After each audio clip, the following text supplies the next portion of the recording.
Hello, Internet, and welcome to another episode of Fifth Estate Live. I'm David Rovix, the host of the show. I do some kind of live stream broadcast every weekday at 10 a.m. Pacific, 1 p.m. Eastern, 6 p.m. GMT. Mondays are Pandemic Open Mic Mondays, and everyone is encouraged to participate. You can sign up at davidrovix.com/POMM for Pandemic Open Mic Mondays. Wednesdays, Thursdays, and Fridays are discussions with David, where I interview my friends, generally folks I'd be hanging out with in person if I were still able to travel and play music like I used to do. Every Tuesday is Fifth Estate Live, hosted by me and produced by Peter Werbe, longtime member of the editorial collective of the Fifth Estate and also a longtime Detroit area talk show host.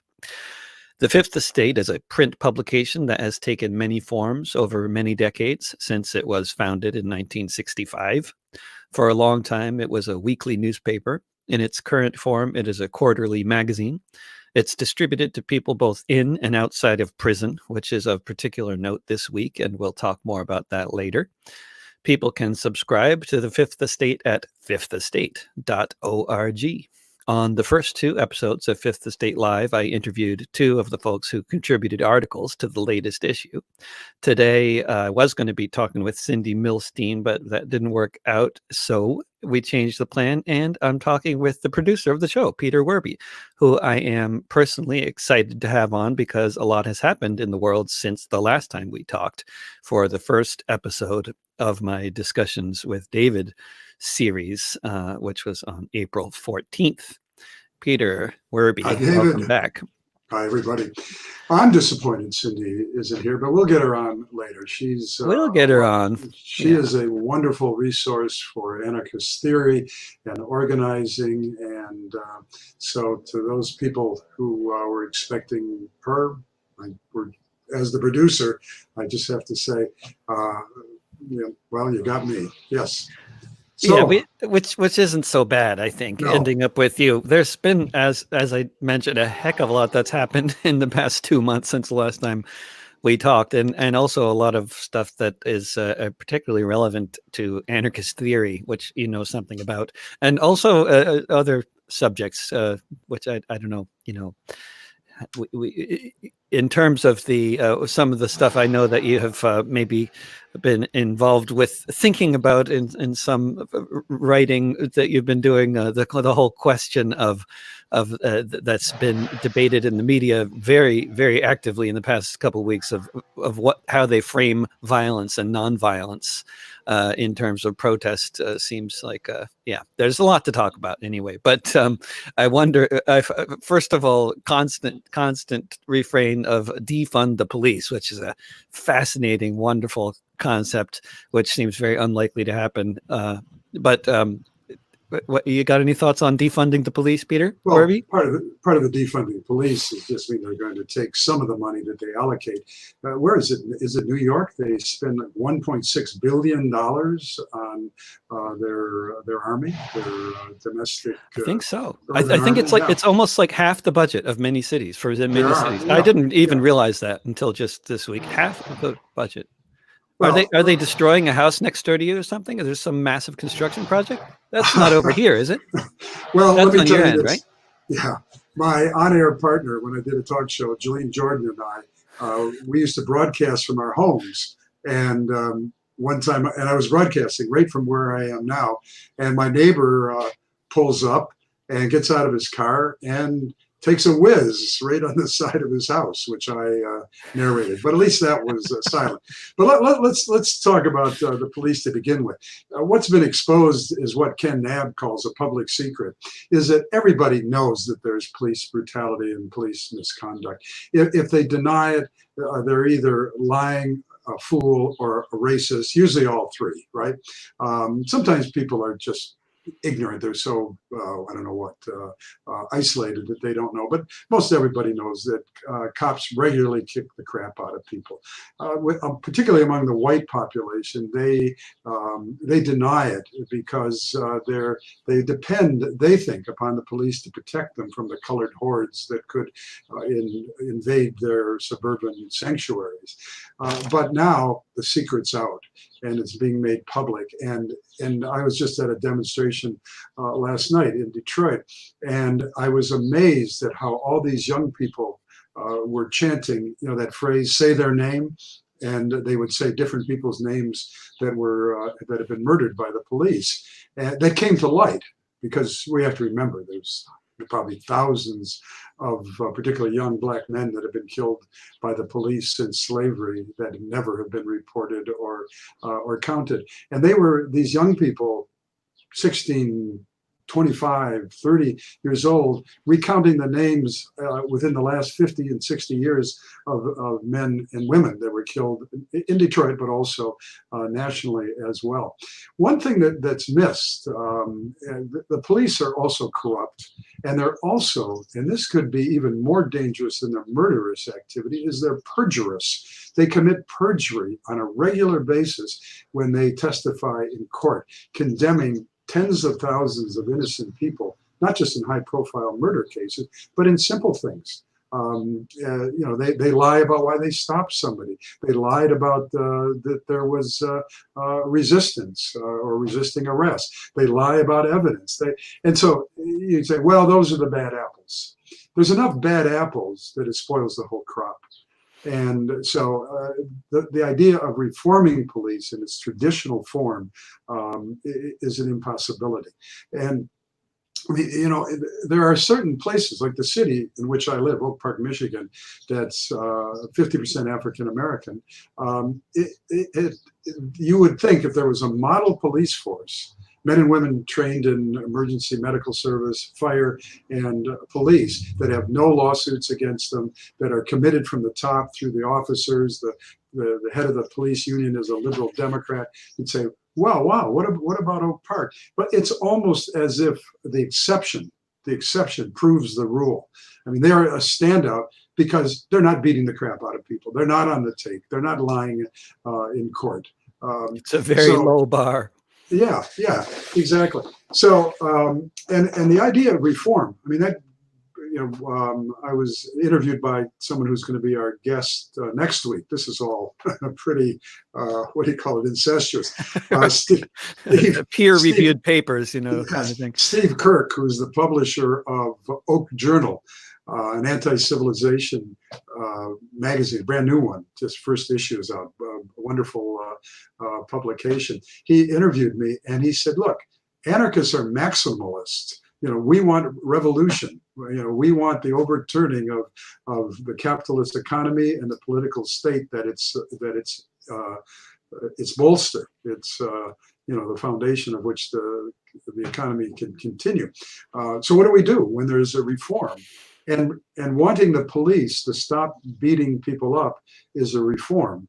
But when you're secure, mostly, although I've been attacked by the police, probably you have too. If you go on a demonstration, they're political. Then you're in another category. You're no longer in the category of white suburbanite or whatever. Yeah. I mean, that as maximalists, if you could call us that, we still want, well, I don't know, whenever I say we, it's something people sound like the Catholic Church. But let me say we, as anarchists, we want reforms. I mean, if the essentially stripped down to what people are saying is don't beat us up, don't kill us, treat us as you treat white people, that's certainly a reform that we can get behind for a continually at-risk population that is insulted and humiliated every day by white society in general, the police being the most dramatic of it. The same thing, again, talking about reforms, is that we want to end the wage system, right? We want to add, commodity exchange and all that. But when someone's making $7.50 an hour, and there's a movement that says $15 an hour, which you can buy a cocktail for that at a fancy bar. I mean, and even just also within the ranks of more of people that aren't systematically discriminated against for the color of their skin, there's also this fascinating division between people that don't seem to understand the difference between getting paid $7.50 an hour as opposed to $15 an hour, because they have been getting paid better than that for a long time, and it's not a relevant concept. But for those of us who are on the lower end of the income scale, yeah, these kinds of reforms, like the average life for the minimum wage worker in Denmark and the average life for the minimum wage worker in Michigan is like hard to overstate. Mm-hmm. Well, I mean, yeah, go ahead. no, that's just. I mean, I run across this as an anarchist in regular, regularly interacting with all sorts of people from all sorts of other backgrounds, including lots of people who sort of tend to equate all forms of capitalism with all other forms of capitalism. Mm-hmm. I always have to say that if you grew up in the United States, check out some other capitalist societies before you assume they're all the same, because there's lots of different nuances here, also in terms of how much it's involved with systematic discrimination against certain elements of society. That's also seems like a particular pandemic in the United States, as because of our particular history of slavery and genocide. It seems, I mean, it's not totally unique to the United States, but it's it takes a more severe form here, it seems like. And has for a long time. Well, we're focusing, very correctly so, on the racial dimensions of police violence. One of the things when I was doing my talk show, people would say, well, there's not very much of it. And I'd say, just Google police violence videos. So, I mean, that ought to be enough. But one of the things that isn't being perhaps addressed enough, and it is understandable, because what we're talking about is the murder of a man in a very horrible manner, and then stacking up along all the other bodies, other black bodies that have been murdered just recently, even. But poverty, because when we talk about abolish the police, I mean, societies with large poverty classes are very disruptive. They're violent. They have a lot of substance abuse and addiction. There's spousal and child abuse, mental illness. That comes with being poor, and it's nothing to do with skin color.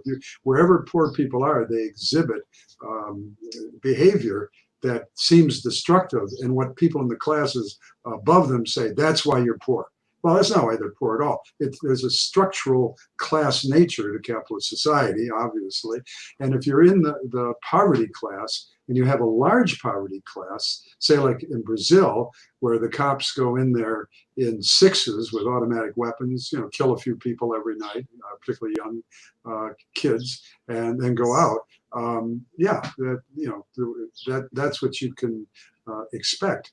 But so you have to deal with, if you're even going to go reforms, you're going to have to do reforms that strike at the heart of poverty, that have people that aren't, again, so stressed, so desperate, so unhappy, so humiliated, have such a sense of low self-esteem, because we know if you're poor, you must have done something wrong, right? That's the message, because anyone can be anything in the society, which is a load of crap.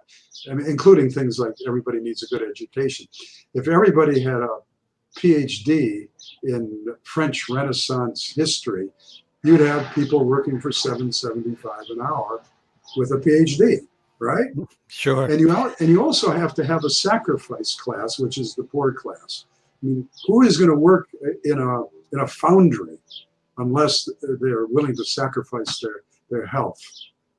Who is going to do some of the the jobs of cleaning bedpans? And I mean, you could have that up as just as a service to for instance, the elders or the sick. But people are forced into those positions. So it's not addressed.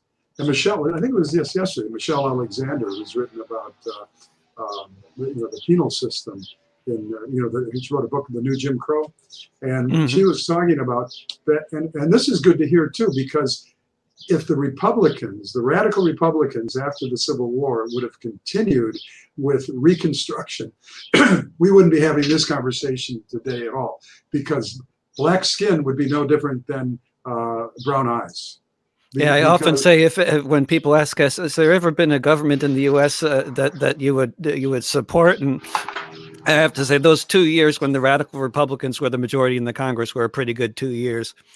was that all? Because it went on. I mean, Reconstruction went on to what, 1876. I think there were only 2 years when they were actually a majority in the Congress, but Yeah. or had the majority. But then the Republicans were the majority for longer than that. But the radical Republican faction Okay. were in control of the Congress, I think, for 2 years. But Yeah, now and then I don't remember where I read that, but it was somewhere.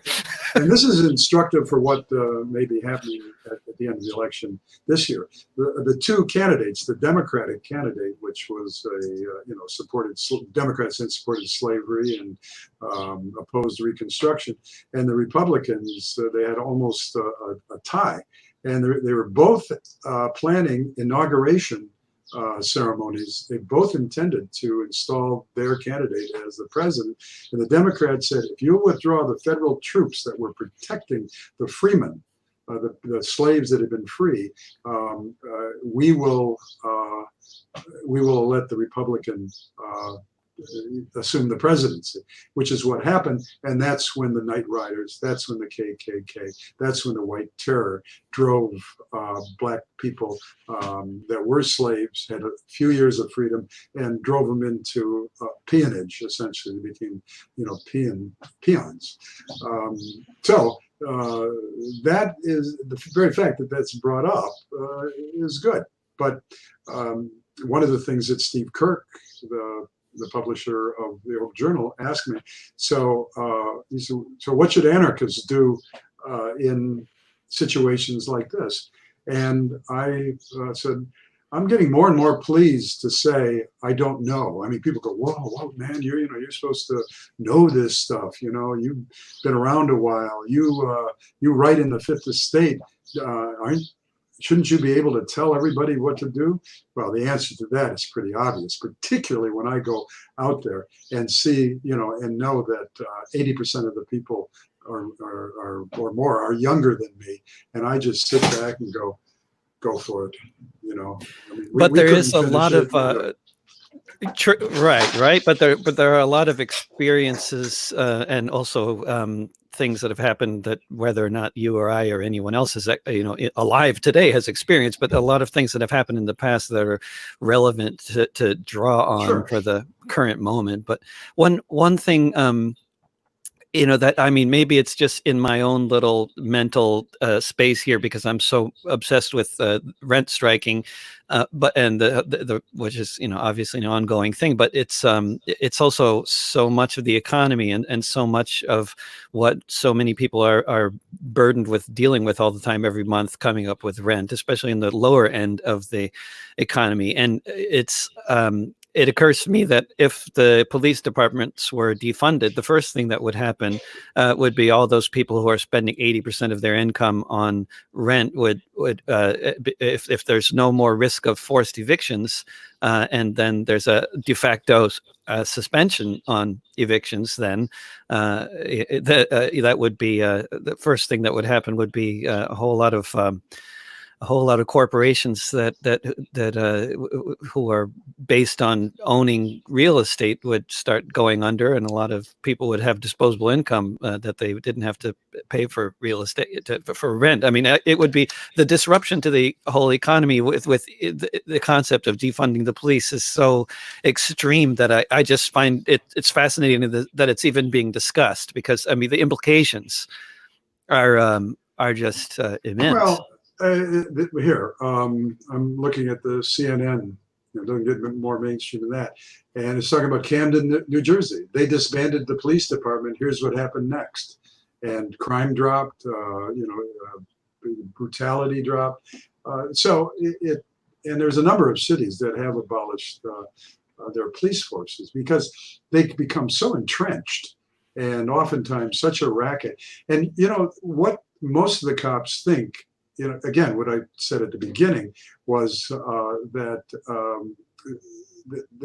the model that we have now is probably incapable of reform. I mean, we always talk about the police union, which shouldn't even be in the union movement. Think how Right. many times That's horrific. people in the police union have attacked unionists. I mean, Mm. that should be enough from their, being expelled. But in But Camden, when they get rid of the police department, what is it? Are they replaced with state police? Is that how it uh, works? Is that like there's? It's not that they don't have armed no, right. people There has, enforcing laws. well, you've been to Cuba? I forgot. Yeah, Yeah. and Well, Camden. whoop, wait a minute here. Let me get rid of that. Sorry. Well, one of the things you may know is that they, I'm not a big, in fact, this is an understatement. I'll make it more positive. I'm not a fan of the Cuban government at all. But they, for instance, within the social structure of the neighborhoods, they have something called Committee for the Defense of the Revolution.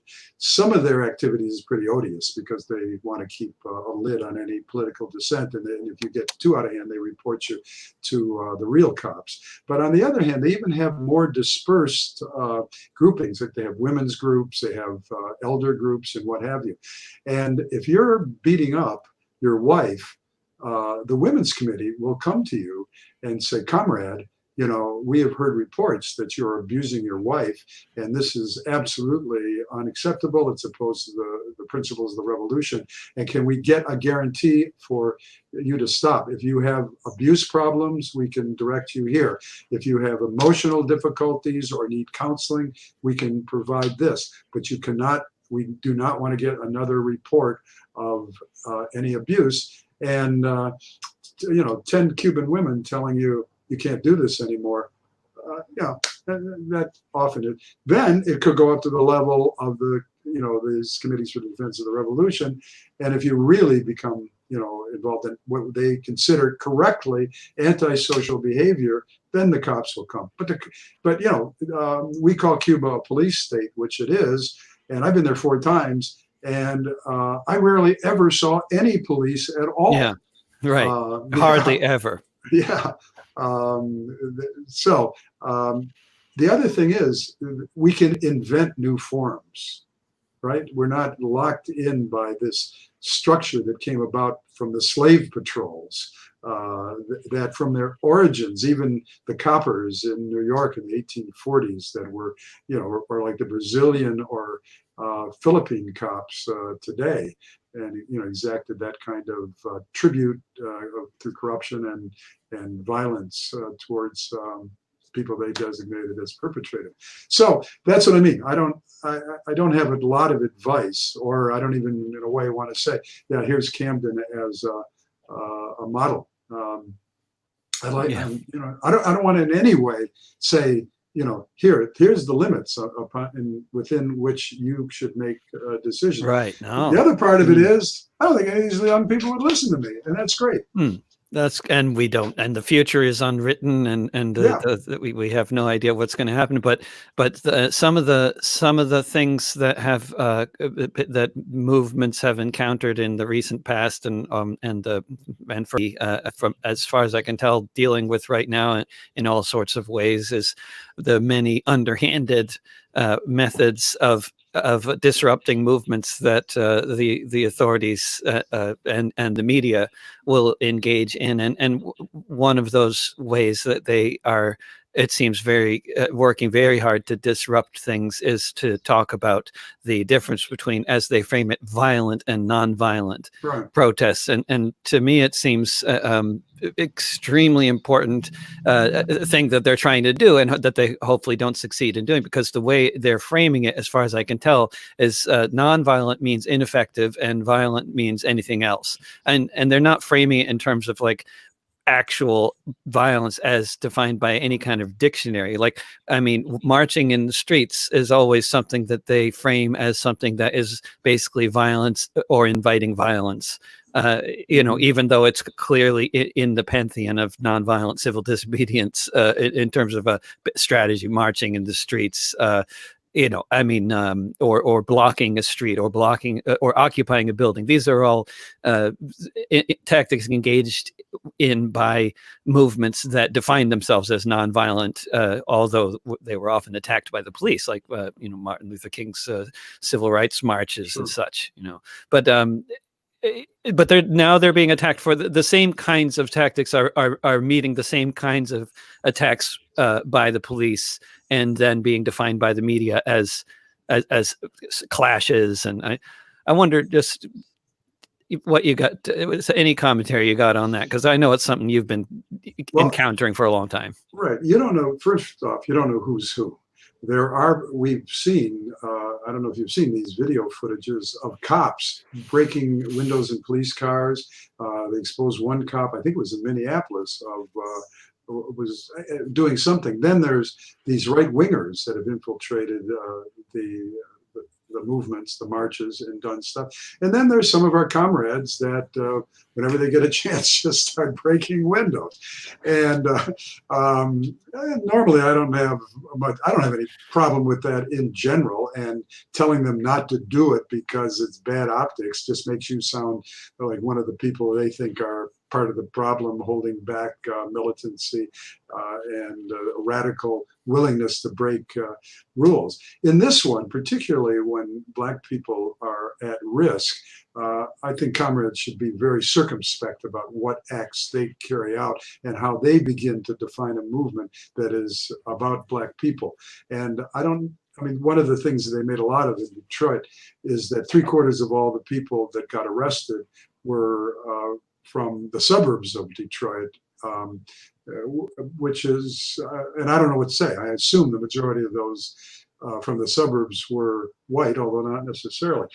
Last night, I was at a rally or a march, and then a rally that ended at the site of the Algiers Motel, which was where in 1967 in the Detroit uprising, cops executed 3 teenagers, and there was a man that got up and said, you can be from the suburbs. I don't care if you're from the suburbs, but if you're an anarchist, we don't want you here. If you're an arsonist, we don't want you here. So he said, anarchists and arsonists, go home. So I thought, well, I've been here long enough anyway. So I left. But most of my comrades stayed. They said, where are you going? I said, I'm going home. Anarchists are this boogeyman. Like, they tried to raise Antifa. Who's the most prominent Antifa in all of history? General Dwight W. Eisenhower, right? So it obviously, I think maybe somebody had a Antifa patch on or something like that. But there was a lot of damage, and there was a lot of looting. And I consider that to be, social vengeance, if you will. But Peter, have you noticed how in many cases I've heard, and this is not new either, it's very consistent with reports from other incidents over the past several decades, but it seems to be what I gather is a fairly consistent thing I keep hearing, is that when there has been actual looting and breaking of windows going on, the police have been absent, and what they've been attacking are people marching in the streets, not looting, not breaking windows, and that's when crowds of people are being violently attacked by the police. Sure. But anyway, that's not to say it's sort of changing the subject in a way, but of course there has been all this going on. The cops love it. It's the more destruction they feel becomes more of a rationale for them existing, because Trump has taken this defund the police and said, no, I support the police. So. It's ammunition. Oh yeah, let's do no. I'll you can save us the trouble. You are listening to Fifth Estate Live.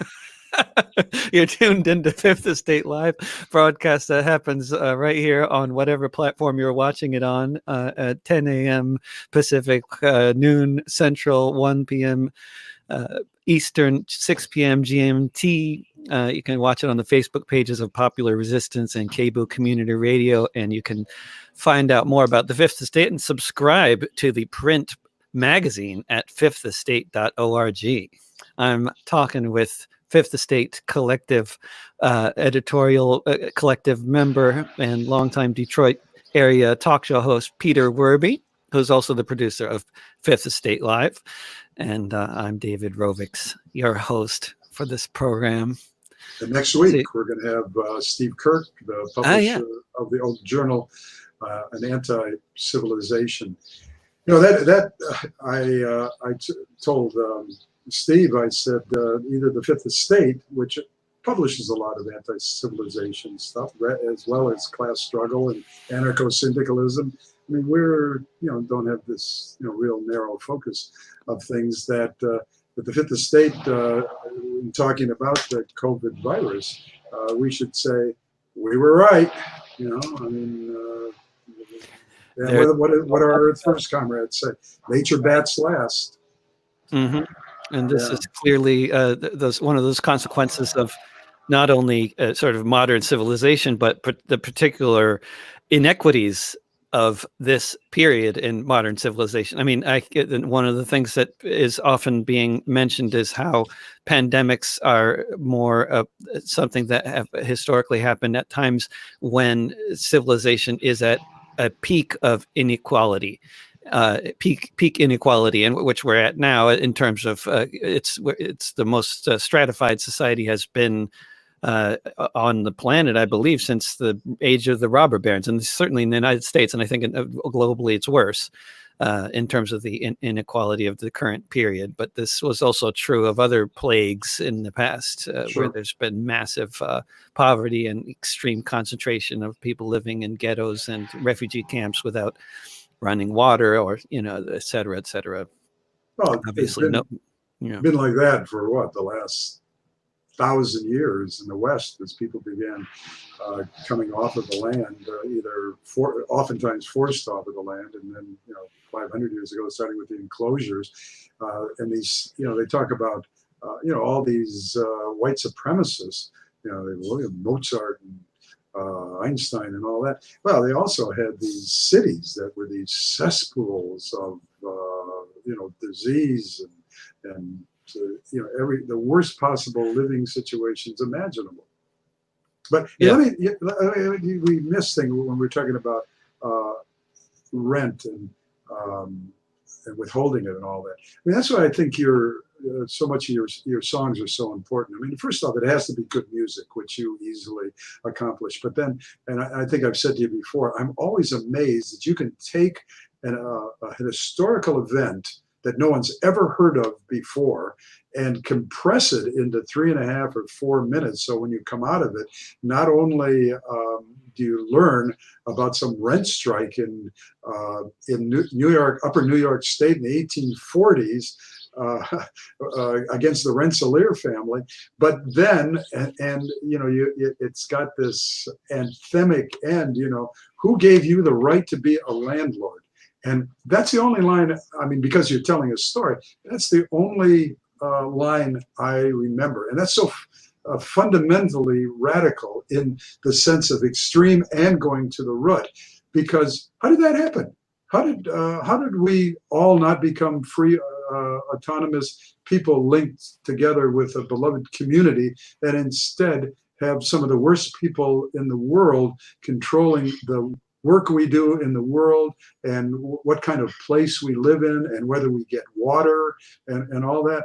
I mean, that something's wrong here. How is it that we are basically still living in a feudal society? I mean, that is, our basic relations in the society are still so much defined by these feudal relationships, where there's nothing sort of voluntary or democratic or any of that stuff about it. When they say we live in a democratic society, but not in the workplace, and not between your tenant and your landlord, and so many other things don't seem to be. It doesn't seem to work that way in terms of the one person, one vote, or whatever these fantasies are. A friend of mine who worked at a small machine shop got caught by the boss putting up a banner saying, "Abandon hope, all ye who enter." And he was gone. Like that. But one of the things, just a little, if you will, get back to the maximalist anarchist position, that we want to abolish the state, we want to abolish capitalism, wage work, the whole edifice of what has been on the agenda of civilization for the last 4,000 years, rulers and ruled. I mean, that increasingly sounds preposterous. 100 years ago, or more, the IWW, the Wobblies, the industrial workers of the world were about, they were communists, well, yeah, even communist movement 100 years ago, socialist movements, unions that were, attacking capital in a very powerful manner. And now, though, if you say, "Oh, I'm an anarchist," people either think, you want to destroy things, or that's nice. You can say you're anything.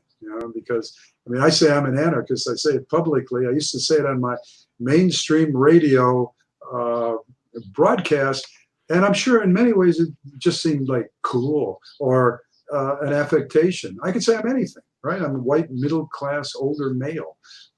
I get away with anything, as long as I don't try to act on those principles embedded in that thoroughly revolutionary critique and vision.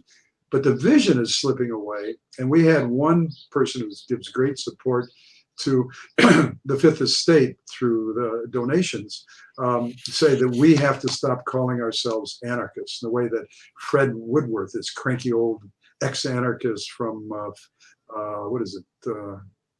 Anyway, Arizona. What's the big city there? Tucson. Phoenix, Tucson. Tucson. Yeah. Because it's like too much of an alarm bell word. I mean, no, because of everything associated with it. And so this person, who's a very good, he distributes the Fifth Estate, and he said we ought to call ourselves bioregionalists.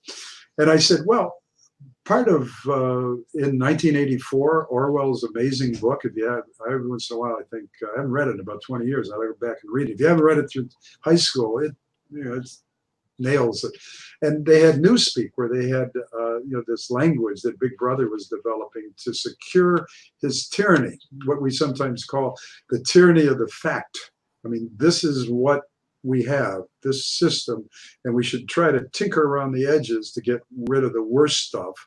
But ultimately, it's capitalism, it's the state, it's hierarchical, well, even patriarchal. They're willing to give that up as long as it's, hierarchical.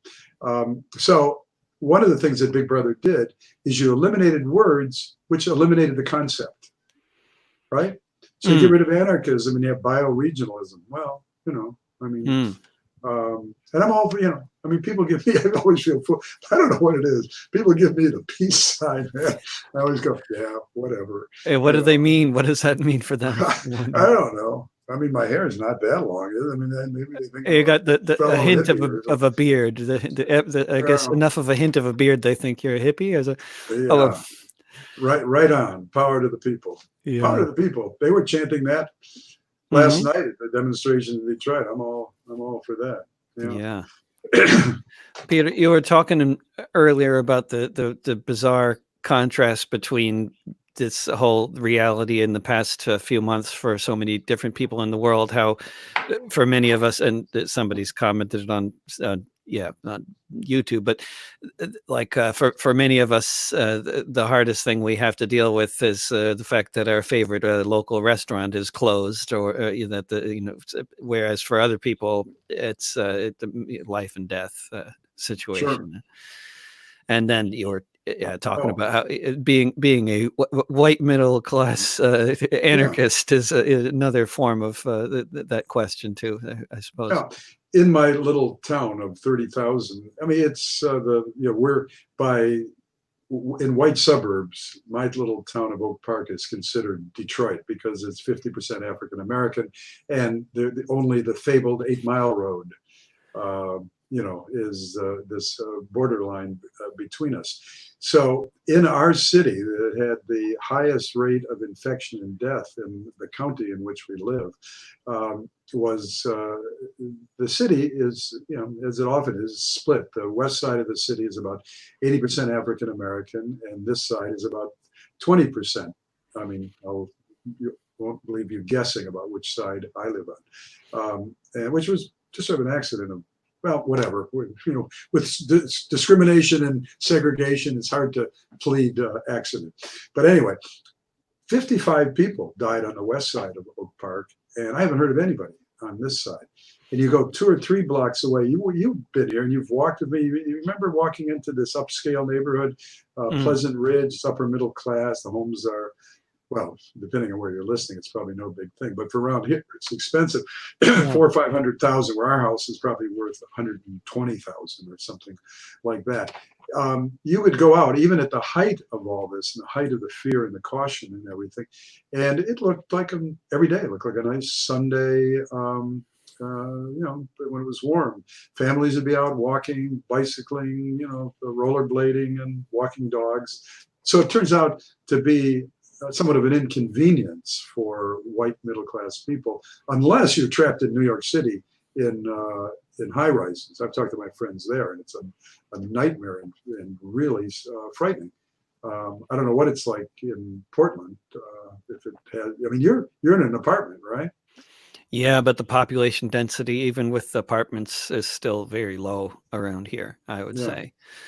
But it's also a question of who's not just population density, but also what kind of things people do for a living, and how dense the population is in a particular house, I suppose, because so many people are living, so many people in one 2-bedroom apartment or small house or that sort of thing as well. Well, as I said, so it turns out to be an inconvenience. You can't go to bars, you can't go to restaurants, and what have you. And also, I mean, what's happening here is homes are so cheap. My wife and I bought this house years ago when if my income was in the upper working class, I would be surprised. But I mean, our house, and it was a while ago, was like $40,000. So, it was a few decades ago. But, it's huge spaces between the houses and, big leafy streets like, any Midwestern suburban city. But we know who's facing this the most. Also, when you go into the city of Pleasant Ridge, there are so many signs that say, "We salute frontline workers. Thank you, frontline workers. Thank you, essential workers. Thank you, essential workers." And I looked at them and I think, they're not essential workers. They're lawyers and stockbrokers and insurance agents and sales reps and stuff like that. They're not essential at all. But they're in these, 4,000 square foot homes where these people on the west side of Oak Park are living in 900 square feet homes the size of their living room, and contracting COVID and dying, since they're people of color, at a disproportionately high rate. I mean, I don't mean to berate them, because if they didn't have any signs, you'd say, they don't even realize, you can't win. I mean, you shouldn't win. Yeah, but if they supported doubling the wages of essential workers or giving essential workers a universal basic income, it would be a little more convincing than just saying, they might be. They might. Yeah, maybe they do. They're very liberal. This is, it's very interesting. The area around here, right in Oak Park where we live, the Ferndale, fabulous Ferndale, where the Fifth Estate box number is that you can subscribe at, or go to fifthestate.org and yes, we are. Incidentally, this is Fifth Estate Live, where this is your host, David Rovix. We're talking with Fifth Estate Editorial Collective member Peter Werbe, and this is broadcast every Tuesday at 10 a.m. Pacific, and you can subscribe to the Fifth Estate at fifthestate.org. And I wanted also to, speaking of the Fifth Estate, and also which goes out to a lot of prisoners as well as people who are in what they call minimum security. The 2 days from now, on the 11th of June, is International Day in Solidarity with Political Prisoners. Is that it is. Is that a good thing? Long term. If you go to June11.org, June11.org. It's, and I don't have it in front of me, but I think the long name is International Day of Solidarity with Marius Mason and Long-Term Anarchist Prisoners. And so there's lots of activity that of support of prisoners worldwide, and in this case of political prisoners. Marius Mason, for those that don't know, former Detroiter and Fifth Estate staff member, is serving 22 years for protecting the environment in acts that were deemed illegal. I mean, burn stuff, wreck stuff, stuff that was destroying the environment. It's interesting. I went to the sentencing in, where was it? Lansing. That's interesting. It was so long ago. It was over 10. He's been in prison for over 10 years, but it was either in Lansing or Grand Rapids, and the judge excoriated him, saying that this was the ultimate in anti-democratic actions. That there is a process for determining policies. It's called elections. You get your representative in there. And he naturally didn't want to offend the judge, although he might have done what, what's her name, Ann Hansen did, thrown a tomato at him, given the sentence he meted out. But where's the democracy when you're releasing GMO vegetation into the biosphere? Once it's there, the debate is over, right? What are you gonna do when you chop down old growth redwoods to make chipboard or rich people's patio decks? Where's the democracy there? I mean, those are acts that once they're done, they're gone. And the other thing about that, one of the things about Marius, he and his husband at the time were in the upper part of Michigan. Michigan looks like a, which way does it work? I don't know, I'm looking at it backwards anyway. But anyway, it looks like that. And they were up around here. And they would call demonstrations, and 14 people would come out to them. I didn't come out, I mean, 200 miles away. But people in the area didn't respond. If there would have been 50,000 people at some of these sites that were polluting or draining aquifers or any number of other campaigns that they undertook, well, they wouldn't have needed to go to the direct action of burning stuff and destroying stuff. But and that could have been, I mean, it's like now that things are happening the way they are, it seems like this, how else could anything have played out? But it's also true that there's so many, in so many ways, society is and was on a precipice, and the reaction against the end of the world could have taken all kinds of different forms, including, and it still might, including an uprising around the destruction of life on Earth. But who knows? But it's. It would be a reasonable response to have an uprising around the planet around this question of survival. Well, who knows now? The sky is literally the limit. Who would have thought, given all the other blatant police murders, that it would have been this one thing that not only tripped a mass response, but that spread all over the world, that 20,000 people would protest in Montreal because a man was murdered in Minneapolis, where other men were murdered previously. But that happens. These social explosions are inexplicable. I mean, Marxists always, they have the scientific analysis, which is just bullshit. They're usually wrong anyway. They're always wrong. I mean, I don't know. At least it seems to me that I don't know of a sort of a public intellectual from any political persuasion that has ever made an accurate prediction about some kind of a movement of this nature. Do you? No, and it's bad form. I mean, it's it is it limits. I mean, the whole idea. I mean, Marxism, it made some obvious critiques of capitalism, and well done. And I mean, you ever get these Marxists, just like a Christian, instead of saying, have you read your Bible? Have you read all of Marx? I said, I've read every single thing that he's ever written, all 3 volumes of Capital and the Grundrisse. And they went, really? And I said, of course not. I haven't read any of it. Why would I? And they go, well, how do you understand capitalism? I said, there's a Leonard Skinner song, horrible band, but they have a song called I Know a Little, the kicker line is I know a little and I can guess the rest. I mean, we live in capitalist society. If you don't want to admit what the real nature of it is, and if you can't envision a better way of living in this world, I don't know what to say.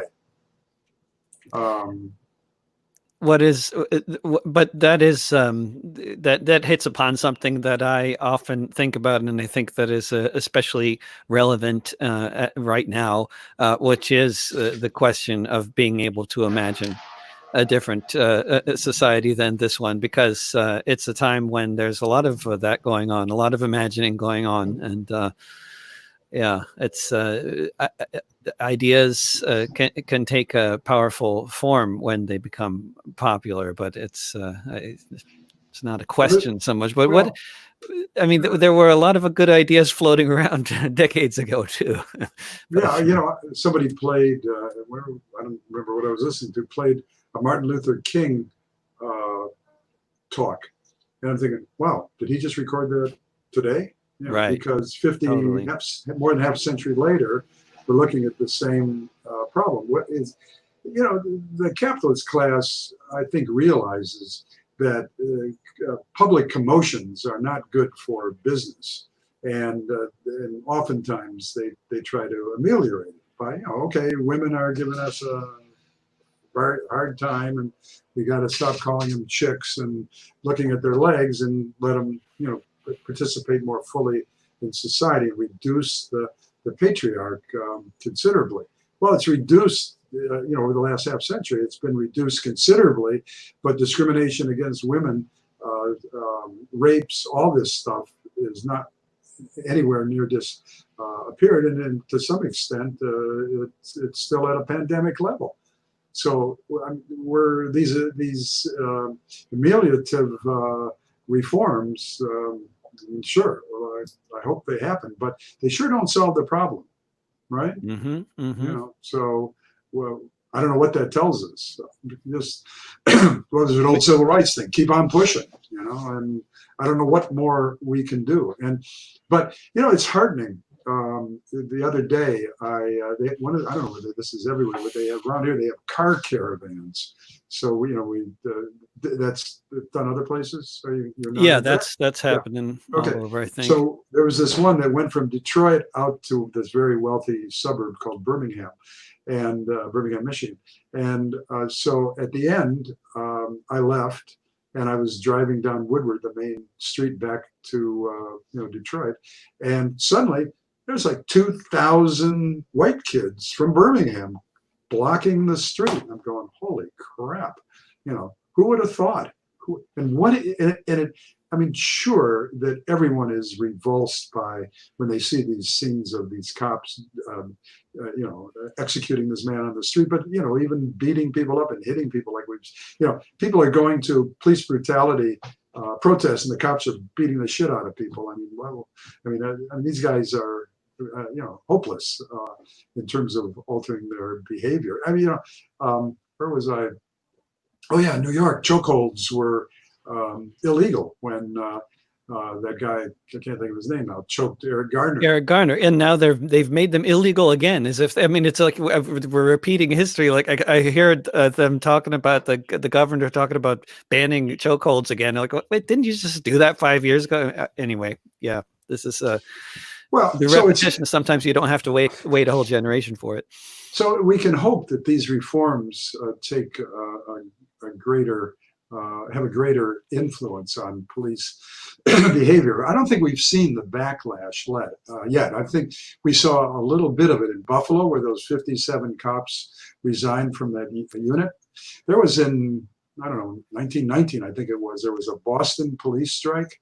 Um, you're nodding. You probably have a song about that. No, but this backlash question, Peter, is one that it just it's relevant to mention, I think, because a lot of people are talking about it, and like in Europe, a lot of people have been asking me, is there going to be a civil war in the United States? And then I'm always wondering, well, I don't know, but what would be the lines for a civil war? What would be, what would that be like? I don't know. That's what I always say. Who are they going to fight? It's not. They're armed. The right wing is armed. We're not. We're not armed. Might have the John Brown Rifle Society, if I'm saying the name correctly. But I'm sure 90% of the semi-automatic rifles are in the hands of nutcases or racist nutcases.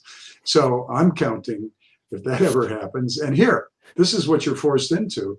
On the 82nd Airborne, an integrated unit that usually, is over, across some ocean, killing people of color, taking on these right wingers and dispatch them because we don't have the capacity to resist, an armed right wing mobilization. I'm searching around for a word because what are they going to do? They're going to march on Washington, you know.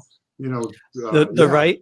But I mean, they kind of already run Washington, so it would be a little weird to. I mean, at least people also have asked, why is there not a bigger, more well organized right wing in the United States? Because it seems like it's often better organized in many other countries, and I think here it's pretty common knowledge that if you want to be if you want to go around, committing racist murders with impunity, you just join the police force. You don't need to, Yeah, and usually fascism comes about when there's a crisis in capitalist society, and the only crisis is being created by the people at the top at this time. That's why I think the most forward-thinking people want to get this nutball Trump out of there and get a regular American president in there that will do what he's supposed to and not create constant turmoil. Turmoil is bad for business.